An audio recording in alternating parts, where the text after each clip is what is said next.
ಹಳೆ ರುದ್ರನು ನೋಡಲಿ, ಒಬ್ಬನೇ ಇಡೀ ರಾಕ್ಷಸ ಸೈನ್ಯವನ್ನು ಹೇಗೆ ಅಲ್ಲೋಲ ಕಲ್ಲೋಲ ಮಾಡುತ್ತಿದ್ದಾನೆ. ಒಂದೇ ದಿನದಲ್ಲಿ ಇವನು ಯುದ್ಧವನ್ನು ಮುಗಿಸಿಬಿಡುವಂತಿದೆ. ಈಗ ರಾಮನ ಶರವಶದಿಂದ ನಮ್ಮನ್ನು ರಕ್ಷಿಸುವವರು ಯಾರು?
ನೋಡಲ್ಲಿ, ಒಬ್ಬರಲ್ಲ ಇಬ್ಬರಲ್ಲ 106 ರಾಮರು ಬಾಣ ಬಿಡುತ್ತಿದ್ದಾರೆ. ಒಬ್ಬನ ಬಾಣಗಳನ್ನೇ ತಡೆಯಲಾಗುತ್ತಿಲ್ಲ. ಇನ್ನು ಇಷ್ಟು ಜನ ರಾಮನ ಬಾಣಗಳನ್ನು ಬಿಟ್ಟರೆ ನಾವು ಉಳಿಯುವುದಕ್ಕೆ ಆಗುವುದಿಲ್ಲ. ಒಂದು ಕ್ಷಣ ನಾವು ಇಲ್ಲಿದ್ದರೆ ನಮ್ಮ ಪ್ರಾಣ ಉಳಿಯುವುದಿಲ್ಲ. ಬನ್ನಿ ಬನ್ನಿ, ಓಡಿ ಹೋಗೋಣ.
ಅದ್ಭುತ ಅದ್ಭುತ, ರಾಮನ ಕೈಚಳಕಕ್ಕೆ ಸಾಟಿ ಇಲ್ಲ.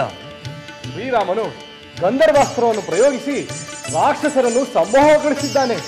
ಮೋಹಿತರಾದ ರಾಕ್ಷಸರು ಯಾರ ಮೇಲೆ ಯುದ್ಧ ಮಾಡಬೇಕೆಂದು ತಿಳಿಯದೆ ಪಲಾಯನಗೈಯುತ್ತಿದ್ದಾರೆ. ಹಿಂದೆ ರಾಮ ಖರದೂಷಣರ ಸಹಿತ 14,000 ರಾಕ್ಷಸರನ್ನು ಅಲ್ಪಾವಧಿಯಲ್ಲಿ ಸಂಹಾರ ಮಾಡಿದ ಮಹಾಘಟನೆ ನೆನಪಾಗುತ್ತಿದೆ.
ರಾಮಚಂದ್ರ, ನಿನ್ನ ಈ ಅನುಪಮ ಪರಾಕ್ರಮಕ್ಕೆ ದೇವತೆಗಳು ಪುಷ್ಪವೃಷ್ಟಿಯ ಮೂಲಕ ಅಭಿನಂದನೆಗಳನ್ನು ಸಲ್ಲಿಸುತ್ತಿದ್ದಾರೆ. ಇದನ್ನು ಕಂಡು ನನ್ನ ಹೃದಯ ತುಂಬಿ ಹೋಯಿತು. ರಾಮಚಂದ್ರ, ನಾನು ನಿನಗೆ ಎಂದೇ ಹೇಳಿದ ಹಾಗೆ ಇಡೀ ರಾಕ್ಷಸ ಕುಲವನ್ನು ಧ್ವಂಸ ಮಾಡಲು ನೀನು ಸಮರ್ಥ. ನಾವೆಲ್ಲ ಕೇವಲ ನೆಪ ಮಾತ್ರ. ಈಗಲಾದರೂ ಆ ದುಷ್ಟ ರಾವಣ ನಿನ್ನ ಸಾಮರ್ಥ್ಯವನ್ನು ಅರಿತು ಶರಣಾಗತನಾಗಬೇಕು. ಇಲ್ಲ, ಅವನು ಶರಣಾಗತನಾಗುವುದಿಲ್ಲ. ನನ್ನ ಸಹೋದರ ರಾಮಚಂದ್ರನಿಂದಲೇ ಅವನ ಸಂಹಾರವಾಗುವುದು ನಿಶ್ಚಿತ. ಖಂಡಿತ ಲಕ್ಷ್ಮಣನ ಮಾತೆ ಸತ್ಯವಾಗುತ್ತದೆ. ರಾವಣನ ಎಲ್ಲಾ ವೈಭವ ನಿರ್ನಾಮವಾಗುತ್ತದೆ. ರಾಮಚಂದ್ರ ಪ್ರಭುವಿನ ಅಲ್ಪ ಶಕ್ತಿಯಿಂದಲೇ ಇಷ್ಟೆಲ್ಲ ಪರಿಣಾಮವಾಗಿರಬೇಕಾದರೆ ಇನ್ನು ಸಂಪೂರ್ಣ ಶಕ್ತಿ ಹೊರಬಂದರೆ ಲೋಕಗಳೇ ಅಲ್ಲೋಲ ಕಲ್ಲೋಲವಾಗುವುದಿಲ್ಲವೇ? ರಾಮಚಂದ್ರ, ನೀನು ಪ್ರಯೋಗಿಸಿದ ಇಂಥ ಅಪೂರ್ವವಾದ ಅಸ್ತ್ರ ನಿನ್ನ ಬಳಿ ಇದೆ ಎಂದು ನಮಗೆ ತಿಳಿದೇ ಇಲ್ಲ. ಮಿತ್ರರೇ, ನಾನು ಪ್ರಯೋಗಿಸಿದ್ದು ಗಾಂಧಾರ್ವಾಸ್ತ್ರ. ಇದು ಶಿವನಲ್ಲಿದೆ ಮತ್ತೆ ನನ್ನಲ್ಲಿದೆ. ಲೋಕದಲ್ಲಿ ಬೇರೆ ಯಾರ ಬಳಿಯೂ ಈ ಅಸ್ತ್ರವಿಲ್ಲ.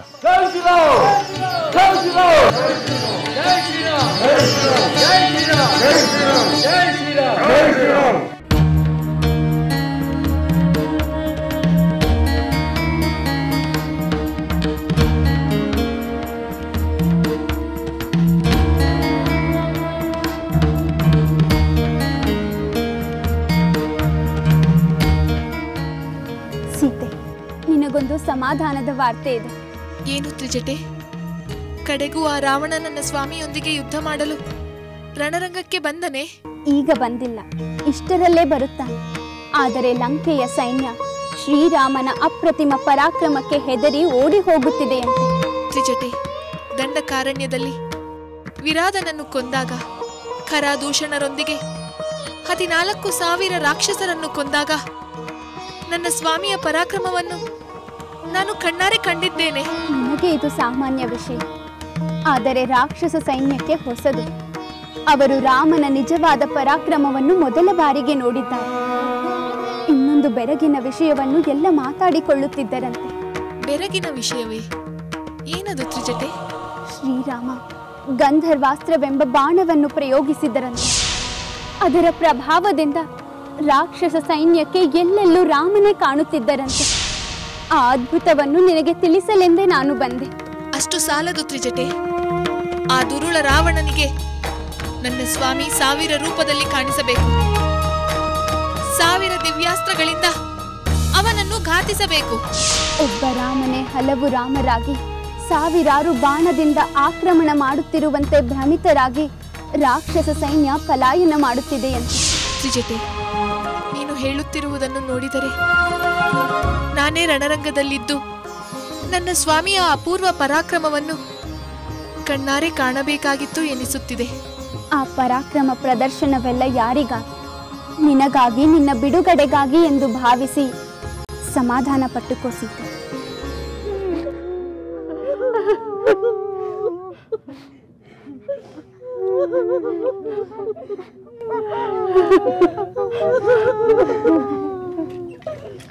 ಏನದು ತ್ರಿಜಟೆ? ಯಾರೋ ಅಳುವಂತಿದೆ. ಹೌದು ಸೀತೆ, ನಾನು ನೋಡಿ ಬರುತ್ತೇನೆ.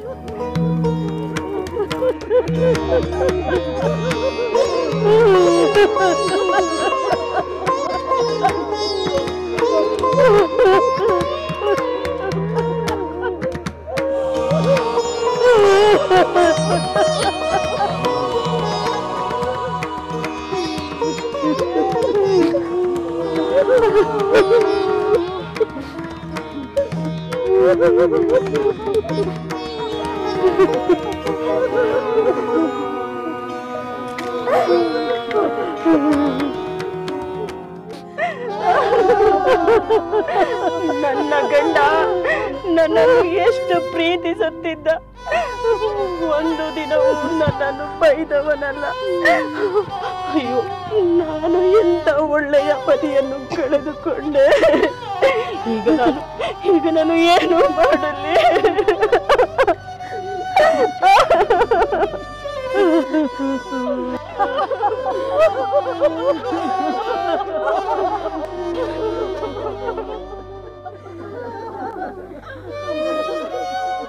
ರಾಕ್ಷಸ ಸೋದರಿಯರೇ,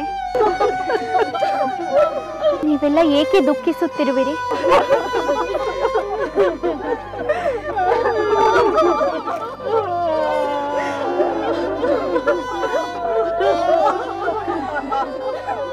ಈ ದುಃಖಕ್ಕೆ ಕಾರಣವೇನು?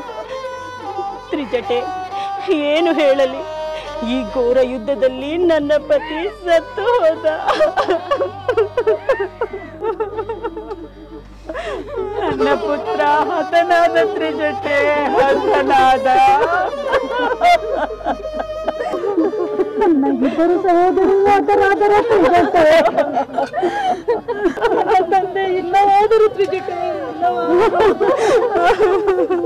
ನನ್ನ ಪುತ್ರ ಸೋದರ ಇಬ್ಬರೂ ಇಲ್ಲವಾದರೂ ತ್ರಿಜಟೆ. ಈ ಲಂಕೆಗೆ ವಿನಾಶ ಕಾದಿದೆ. ಈ ಲಂಕೆಯನ್ನು ರಕ್ಷಿಸುವ ವೀರರು ಯಾರಿದ್ದಾರೆ? ನಮ್ಮ ಕಡೆಯ ಎಲ್ಲಾ ವೀರರುಗಳನ್ನು ಕೊಂದ ರಾಮ ಮತ್ತು ವಾನರರು ನಮ್ಮ ಪ್ರಭುಗಳನ್ನು ಬಿಡುತ್ತಾರೆಯೇ? ಅದೇಕೆ ನಮ್ಮ ಪ್ರಭುಗಳಿಗೆ ಅರ್ಥವಾಗುತ್ತಿಲ್ಲ? ಈ ಲಂಕೆಯ ಎಲ್ಲ ರಾಕ್ಷಸರು ಪ್ರಾಣ ಹೋದ ಮೇಲೆ ಅವರಿಗೆ ಅರ್ಥವಾಗಬಹುದು.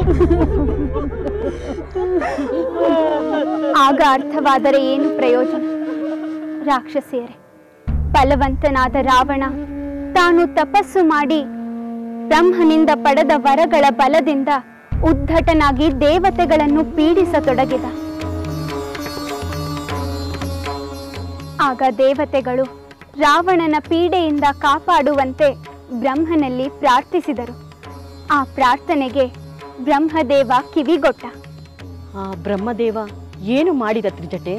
ಬ್ರಹ್ಮದೇವ ದೇವತೆಗಳೊಡನೆ ಸೇರಿಕೊಂಡು ಕೈಲಾಸನಾಥ ಮಹಾದೇವನನ್ನು ಸ್ತೋತ್ರಗಳಿಂದ ಪ್ರಸನ್ನಗೊಳಿಸಿದ. ಕರುಣಾಮಯಿಯಾದ ಮಹಾದೇವ ದೇವತೆಗಳ ಹಿತಕ್ಕಾಗಿ, ಸಮಸ್ತ ರಾಕ್ಷಸರ ವಿನಾಶಕ್ಕಾಗಿ ಸ್ತ್ರೀಯೊಬ್ಬಳು ಶೀಘ್ರದಲ್ಲಿ ಜನಿಸುತ್ತಾಳೆ ಎಂದು ಅಭಯ ನೀಡಿದ. ಆ ಸ್ತ್ರೀ ಯಾರು ತ್ರಿಜಟೆ? ಅವಳು ಬೇರೆ ಯಾರೂ ಅಲ್ಲ, ಅವಳೇ ಸೀತೆ.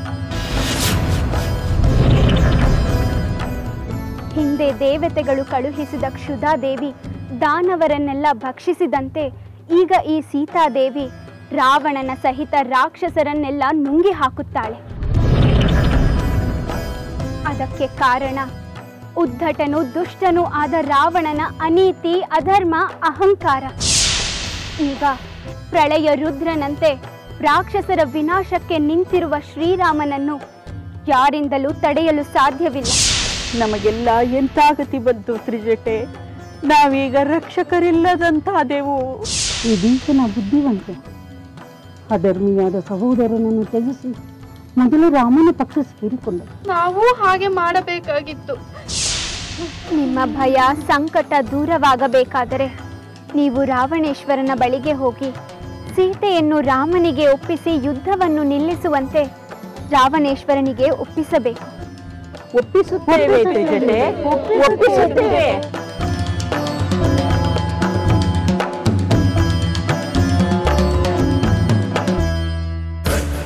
ಏನೋ ನಿನ್ನ ಮಾತುಗಳನ್ನು ನಂಬಲಾಗುತ್ತಿಲ್ಲ. ನಾನು ಸತ್ಯವನ್ನೇ ಹೇಳುತ್ತಿದ್ದೇನೆ ಪ್ರಭು. ಇಡೀ ರಾಕ್ಷಸ ಸೈನ್ಯ ಮತಿಭ್ರಾಂತರಂತೆ ನಿಂತು ಬಿಟ್ಟರು. ಏನು ಮಾಡಬೇಕೆಂದು ದಿಕ್ಕೇ ತೋಚಲಿಲ್ಲ. ಎಲ್ಲರೂ ಮೂಕ ವಿಸ್ಮಿತರಾದರು ಪ್ರಭು. ನಮ್ಮವರು ಎಲ್ಲೆಲ್ಲೂ ಆ ರಾಮನನ್ನು ಕಂಡು ಬೆರಗಾದರೆ. ಹೌದು ಮಹಾಪ್ರಭು, ನಮ್ಮ ರಾಕ್ಷಸರೆಲ್ಲ ಅಲ್ಲೂ ರಾಮ, ಇಲ್ಲೂ ರಾಮ, ಎಲ್ಲೆಲ್ಲೂ ರಾಮನೆಂದು ಭಯಭೀತಿಯಿಂದ ತಲ್ಲಣಗೊಂಡರು. ಅಂದರೆ ಅವರು ಈಗ ಯುದ್ಧ ಮಾಡದೆ ತಟಸ್ಥರಾಗಿರುವರೋ ಅಥವಾ ಪಲಾಯನ ಮಾಡಿರುವರೋ? ಪ್ರಭು, ಮೊದಲು ತಟಸ್ಥರಾದರು, ನಂತರ ಪಲಾಯನ ಮಾಡತೊಡಗಿದರು ಪ್ರಭು. ನಮ್ಮ ಸೈನ್ಯ ದಿಗ್ಭ್ರಾಂತರಾಗುವುದೆಂದರೇನು, ಪಲಾಯನ ಮಾಡುವುದೆಂದರೇನು? ಅದು ಸತ್ಯವಾಗಿದೆ ಪ್ರಭು. ಅದು ಸತ್ಯವಾಗಲು ನಾನು ಬಿಡುವುದಿಲ್ಲ. ರಾಕ್ಷಸರ ಮಾಯಿಗೆ ಪ್ರತಿತಂತ್ರ ರೂಪಿಸುತ್ತಿರುವನೇ ರಾಮ. ಅವನ ಮಾಯೆಯ ಮೋಹಾಸ್ತ್ರವನ್ನು ಈ ರಾವಣ ನಾಶ ಮಾಡುತ್ತಾನೆ. ಆ ರಾಮನ ಗೆಲುವು ತಾತ್ಕಾಲಿಕ, ಅಂತಿಮ ಗೆಲುವು ನನ್ನದೇ, ಏ ರಾವಣೇಶ್ವರನದೇ.